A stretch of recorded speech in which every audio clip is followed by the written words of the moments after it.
What's up, everybody? It's Bill Stacks. So today I got John Greschner. This is the second to the last episode, and the next episode is pretty long. RB Docs, what's going on?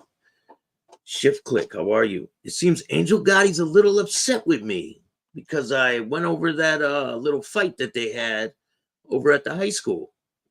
I didn't make you guys get involved with all that, so I don't know what to tell you. Like, don't get involved with shit like that. And she said, what would you do if someone put your hand in your face? I'd walk away. That's what I would do. I'm a civilized human. I would walk away. I'm not in the mob. I don't act like I'm in the mob. So, I mean, her, she puts these trash bags on her show. She befriends all these trashy ass people. It's turning into a straight circus, but whatever. I don't give a shit. I'm going to do my thing regardless. I appreciate all you guys and enjoy this episode. This episode of Chatting with Stacks. I'm your host, Bill Stacks, and today, John Greschner calling. Can you tell me about Barry Mills and what it was like in the organization? You guys were in the top echelon of the AB. Okay, well, when Barry first came into the feds from California, he caught a bank robbery. Him, a guy named Keto Vargas, and Danny Cavanaugh called DC. They got a bank robbery, came into the feds. They were up in McNeil Island for a minute. And then Barry from McNeil Island was going to Atlanta. And I crossed paths with him. I just came up from Atlanta. A guy had picked up a homicide down in Atlanta named Steve Payton.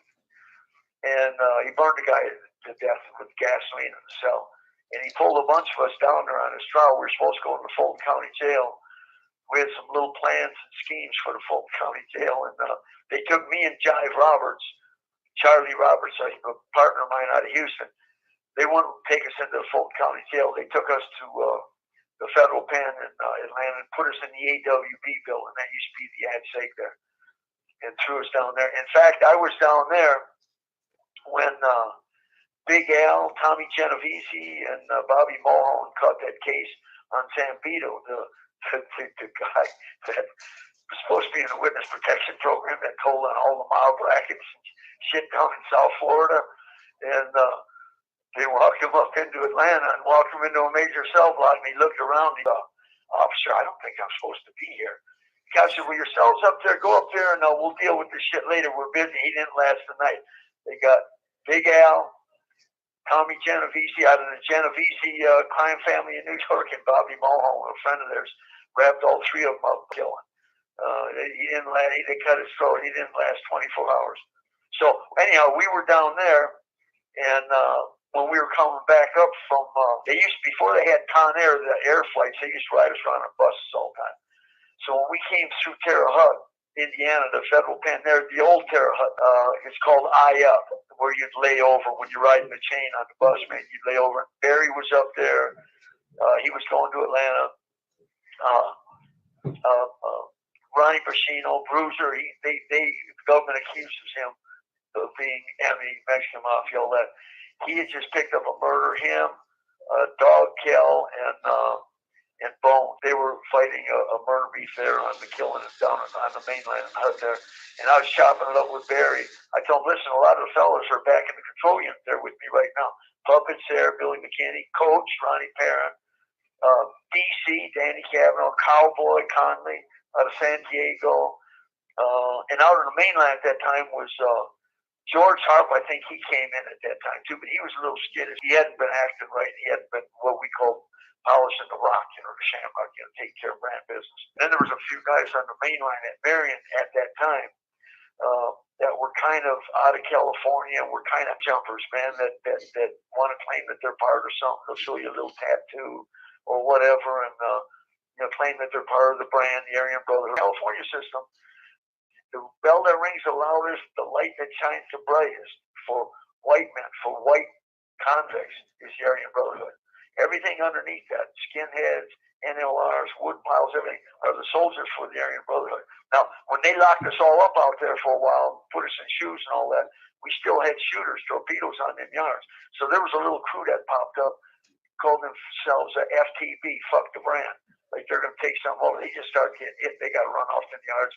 Then other crews were trying to take shit over, and they start getting hit. Got some, get right. Got some good sense, and they got it right. So anyhow, the thing is Barry. I told him these are the guys that are down there right now. So he sent some messages, and I went down there. And at that particular time, I was never an AB1 because my background. I grew up in the streets, man, with street gangs and organized crime.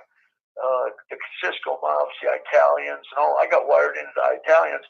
When I was 14, I robbed a bookmaker. I snuck into his house and stole all his shit. The guys that were with me that were scared to go in there, they fucking gave me up. So Cheech, he drives up in his Cadillac, and I got my little 22 pistol. And he said, John, come down here. I went down. I ain't fucking coming down there. He's got another dude with him, Billy O'Leary. He said, John, he just wants to. I told him, I ain't coming down there. I'm going to have to shoot you motherfuckers. Then he says, no, it'd be all right. So I get in the car, and Cheech says, I don't want your little buddies around here. They snitch you off. Because I'm still denying everything. He said, John, I like you. So that was my relationship with the mob. He told me, listen, don't do that shit again. He says it was a good thing I didn't know I slept that deep. Because he's about 5 feet tall, about 5 feet wide. And he was in his silk boxers and slingshot. And I didn't know he had a 38, snub nose 38 laying next to him on the bed because the lights are on. In his bedroom. It's bright. I'm crawling on the floor next to his bed going through his books. I didn't know there was his books making books. I'm just getting money. I ended up throwing all his fucking bookmaking books away. I burned them.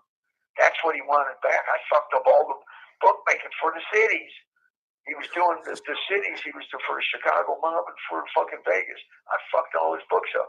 I didn't even know it. But anyhow, he told me, listen, don't ever do this again. And when you come through, you ever get some business? I used to, get trucks, jack trucks, bring them tires. So you get any guns, bring us guns. So this is my connection to the Italians. So that's what I grew up with. So I told them, listen, I'm not interested in being in a prison gang.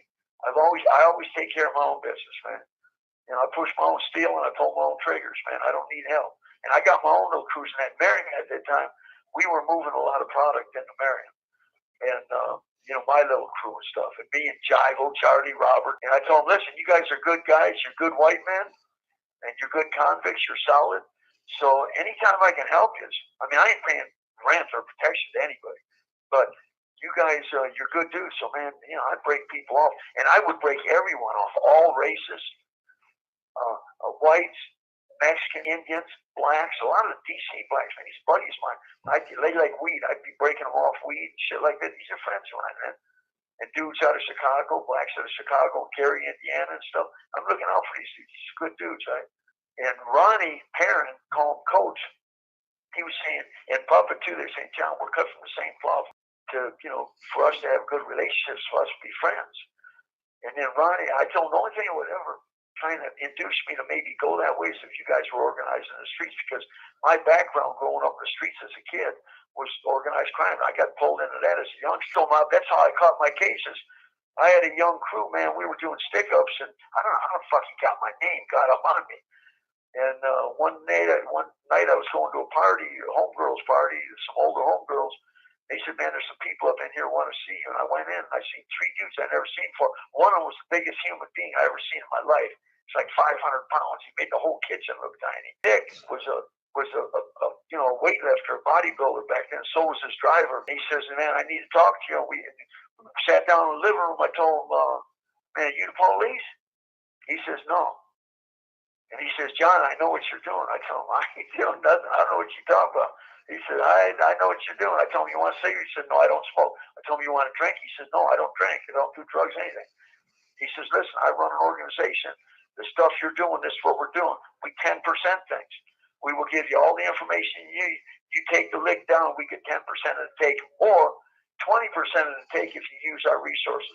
Drivers, weapons, jumpsuits, radio suits. You got to remember, back in them days, you didn't have all this computerized stuff. You had to get specific crystals for police radios, pick up their frequency. And these things were restricted. We used to get them from cops. The cops would sell us police radios, the little lead saps that they carried. Mace, I had Mace before the street cops had Mace. In this city, I had Mace myself.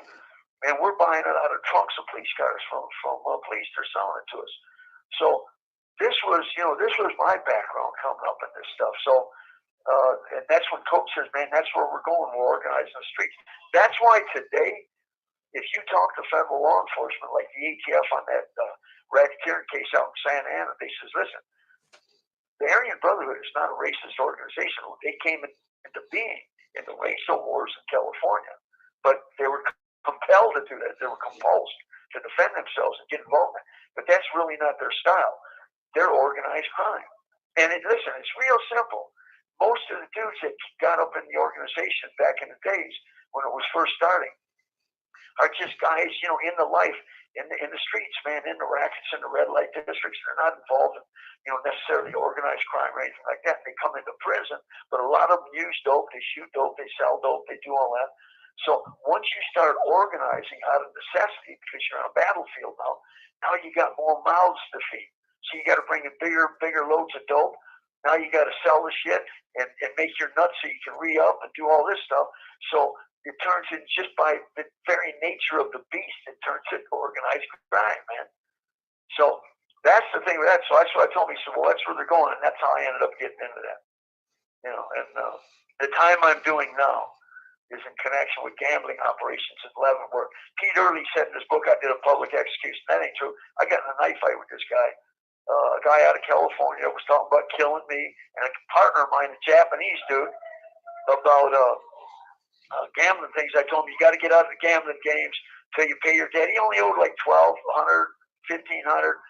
But these are honorable gambling games. These are high-stake games. I've seen 30, 40,000 cash on the tables, and that ain't even the big money. The big money's bank account to bank account in the streets. It's cartel guys, organized crime guys, and all that. We're the house. We provide the protection, the liquor, the food, everything else.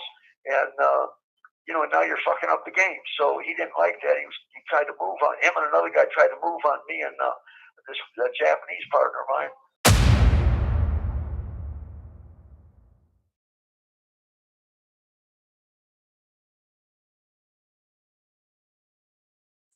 There's more episodes on the way. I think there's 3 more. And part 5 is up now. You guys can go check it out under the members only.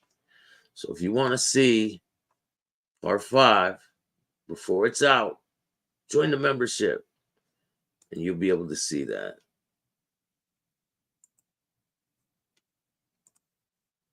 I hope you guys are all having a great night. Got a lot of content dropping.